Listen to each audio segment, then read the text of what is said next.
that, I do want to share something with you about Ramadan from the ayah, شَهْرُ رَمَضَانَ الَّذِي أُنزِلَ فِيهِ الْقُرْآنِ. Allah Azza wa Jal talks about Ramadan only once. Only once in the entire Quran does Allah talk about the month of Ramadan. And for Muslims all over the world, when we think of Ramadan, the first thing we think about is fasting.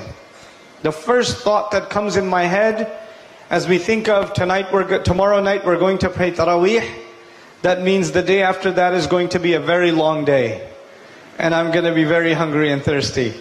So we start thinking about food and drink immediately. But it's incredible that in the Quran, when Allah introduced us to the month of Ramadan, He did not introduce the month of Ramadan with fasting. He did not introduce us to this month with Sawm. He said, شَهْرُ رَمَضَانَ الَّذِي أُنزِلَ فِيهِ الْقُرْآنِ. The month of Ramadan is in fact the one in which the Quran was sent down. In other words, the first thing you and I have to think about when we think of Ramadan is the Quran. We Muslims, the ones who are knowledgeable and the ones who are not knowledgeable, the ulama and the common people among the Muslims, all of us know that Ramadan is a time to get closer to Allah. All of us know Ramadan is a time to make extra dua. All of us know Ramadan is a time to give up a lot of sins, to make istighfar, to go to the masjid more than usual. A lot of people who normally don't go to the masjid, they start coming to the masjid in the month of Ramadan. So even if you don't know a lot about Islam, you still know that this month you have to do a little extra for Allah. Every Muslim feels this. But it's incredible that in the Quran, Allah Azza wa Jal gave us the key on how to get close to Him in this month. And that key is the Quran itself. It is the book of Allah. So if you really, really want to get close to Allah in Ramadan, if you really want to fulfill the purpose of Ramadan for yourself and I for myself, then the month of Ramadan has to be about the Quran.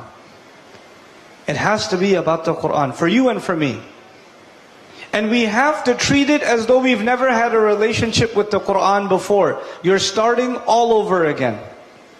You're starting all over again. You know, even though I'm not going to talk to you in detail about those ayat of Al-Baqarah, it's incredible that it's a Madani surah, which means the Muslims have been Muslim for a long time. The Sahaba have been Muslim for a long time. And they know about the Quran, and they know about the Akhirah, and they know about these things. Yet in the ayah of Al-Baqarah, when Allah introduced us to Ramadan, He decided also to introduce us to the Quran. Listen to me again. He did not just introduce us to Ramadan, He also introduced us to the Quran.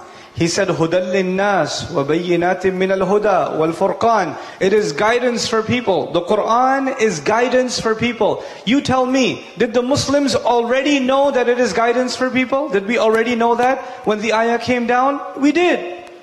We had known then since somebody said Shahada, they knew that the Quran is guidance for humanity. Yet Allah Azza wa Jal in the month of Ramadan, when He introduced us to the Quran, said almost as though you have to start all over again.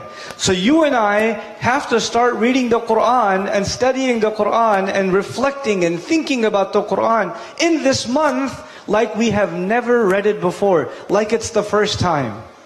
Like it's the first time.